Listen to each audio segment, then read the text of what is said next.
Hello everyone, welcome to Lock and Key. We are here to help all the students of class 11 and 12 in their journey of learning mathematics. Today the topic of my discussion is set. Now when we listen the word set, the first question come to our mind is what is a set, right students?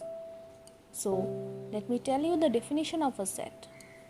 Any well-defined collection of objects is called a set. Okay students? Now you can see there are four pictures. First one, collection of vowels, that is we all know A, E, I, O, U. Then a bag, that is here bag represents a collection. Okay students? So second one is a collection of all the pens you are having. Third one, the even numbers of all the even numbers less than 10, and the fourth one is all the maths copies you are having. Okay students? Now in each cases we have seen that there are perfect collection of distinct objects. Here well defined or distinct represents the same meaning. I'll come to that part, but for time being we can understand that in these four cases we can see it's a collection and they are distinct objects. Like if you consider the first case, there are collection of vowels A, E, I, O, U. All these five letters are different or distinct. Okay students? So in this way we have considered these four cases. Now, for more clarification of the definition, let me explain the two words or the two terms. First, well-defined. Okay? Now, to explain the concept, I want to take two examples. Okay, students? First one, if you are asked to collect all the tall boys in your class or make a collection of all the tall boys in your class, will you be able to make it? I guess the answer or your answer will be no. Why so? It's only because the word tall here can vary from person to person. What does it mean? Suppose for a person, tall defines all the boys whose height is 5 feet, but for some other person it may be 6 feet, for some other person it may be 6.5 feet, right students? So here the definition tall is not well defined. In this way we cannot make a set of this tall boys in your class.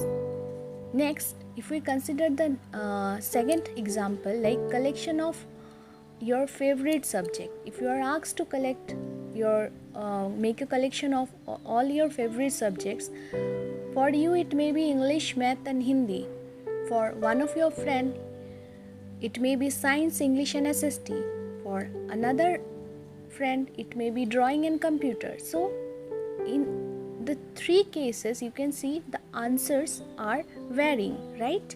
So here also you are not able to make collection of your favorite subjects. This reason is same as earlier because it varies from person to person, right students? So I hope the concept is clear. Now one thing we have understood from both the cases that to become a collection, to become a set, it must be a well-defined one, right students? Next word I want to explain is the concept of object. Object here is nothing but the elements or the member of the collection. For better understanding of yours, I want to explain it in a simple language, like we all have our families, right students? And we are who? We are the member of our family. Similarly, object is nothing but the member of the collection or the member of the set. In a mathematical language, we can say that these are the elements or member of the particular collection or set. Okay, students? Now, I want to show you an example. Here you can see we are considering the collection of all the vowels. Okay students, so in math language we can say that A belongs to this bag. Now we are representing this set by capital A. For your knowledge, I want to say that generally we denote any set by capital letters. Okay students, so here we can see that A belongs to A. Belongs to does only mean that A is within A. This small letter A, that is the vowel A, is contained in the set capital letter A. And in math language we can denote it with a symbol, and it's shown in the picture. Okay students, it's somewhat like E. It's exactly not like E, but you can see the picture, it's clear, and we say it as A belongs to A. Similarly, if we consider any element B, is B present in this collection of vowels? The answer is no. So how we can represent it in a mathematical language? We can say that B does not belongs to this bag or the set A. Okay students, and we will represent it with a symbol that B does not belongs to A. The picture of the symbol is given in the this slide, so you can see from this one. Okay students, next, one of the important part of today's discussion is the representation of a set. Yes, there are two ways to represent a set. First one is roster form or tabular form, and the second one is set builder form. I will explain this with examples. Okay students, so first we will consider the first form, which is known as roster form or tabular form. Tabular form, yes, you guess it right. We will list the elements of the set, and we'll separate this with commas. Okay, for definition purpose we can say that in roster form the objects are separated by commas and enclosed within curly brackets or braces. Here you can see three examples of roster form or tabular form. First one, A, that is the collection of all the vowels which are enclosed within braces, and I have separated all the elements or the members of the set with commas. Next one is G, set of all even numbers. Here you can see that within curly braces I have written 2, 4, 6, 8 and so on. So it represents the set of all even numbers. Next one is a collection of all the odd numbers. Okay, and we have written it like earlier.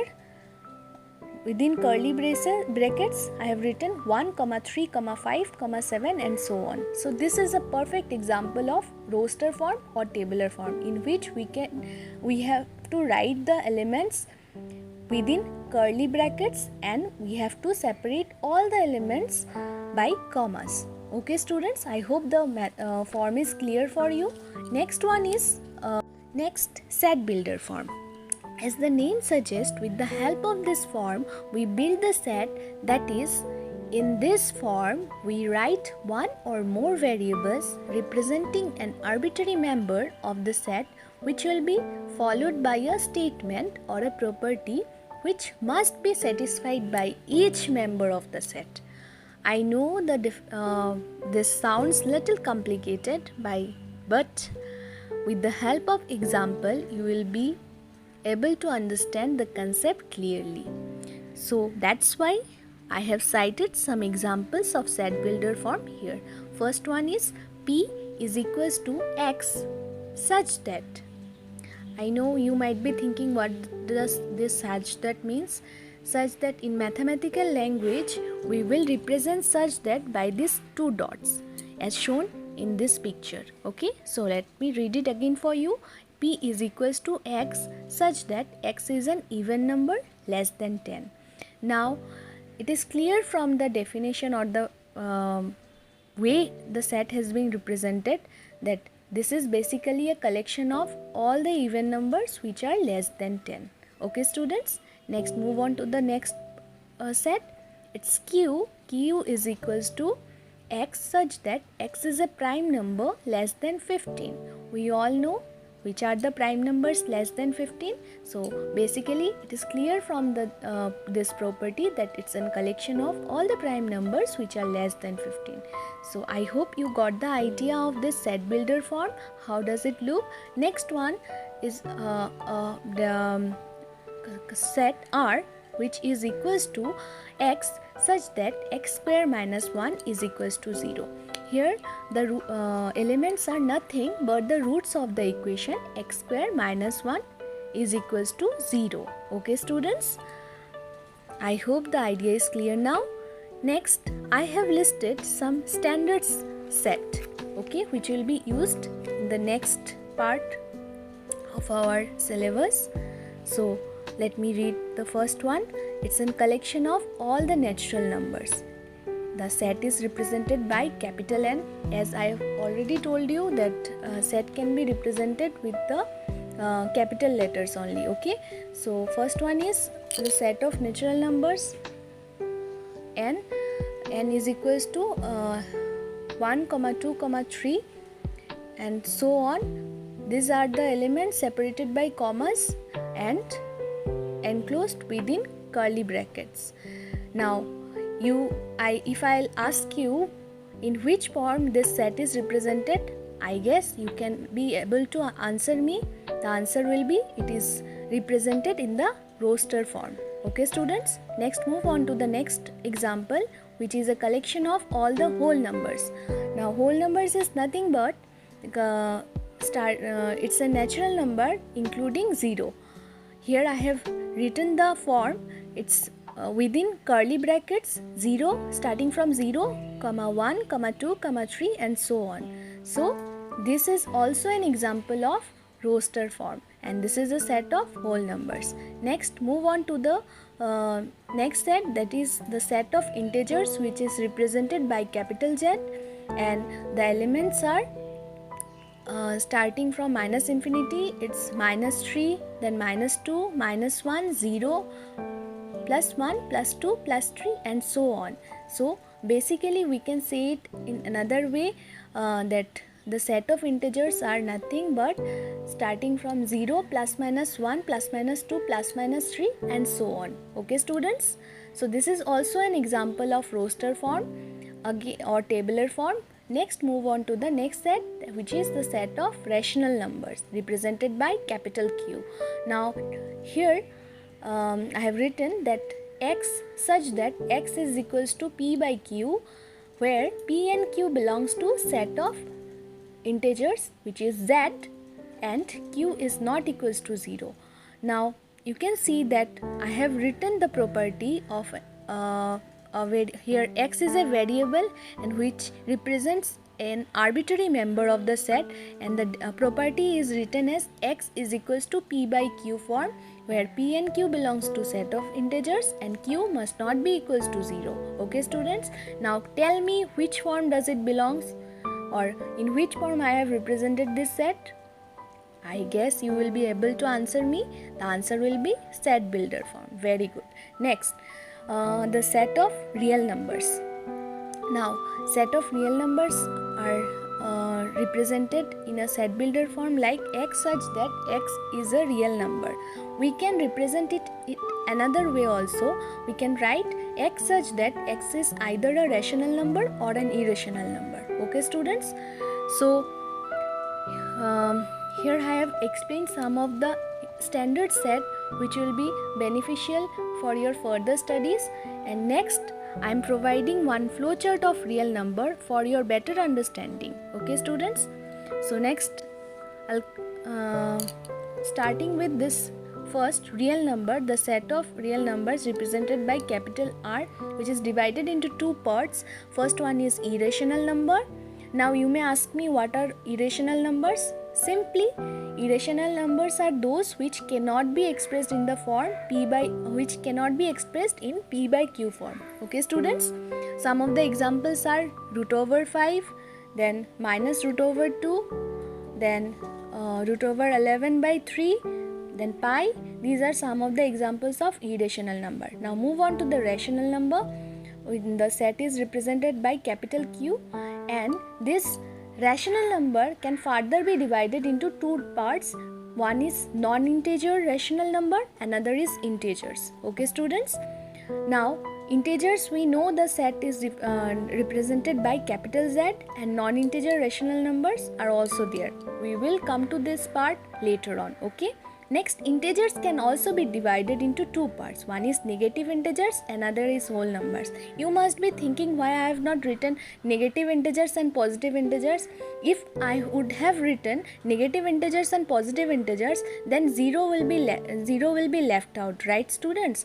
So that's why I have written one part is negative integers, another is whole numbers. Why? Whole numbers is nothing but the collection of all positive integers including along with 0. Okay students, that's why I have parted this one. One is negative integers, another one is whole numbers. The set is represented by capital W. Then this whole numbers is represented by whole numbers is divided into two parts. One is 0, another is a set of natural numbers. Natural numbers, the set is represented by, we all know, the capital N, and 0 is 0. Okay student, I hope you have enjoyed the video and it will help you to learn the concept of set. Next, I will come with some exercises related to the described concept. Till then, please go through the video, grab the concept and practice. As I believe, the Guru mantra to learn the subject mathematics is practice, practice and practice. Thank you.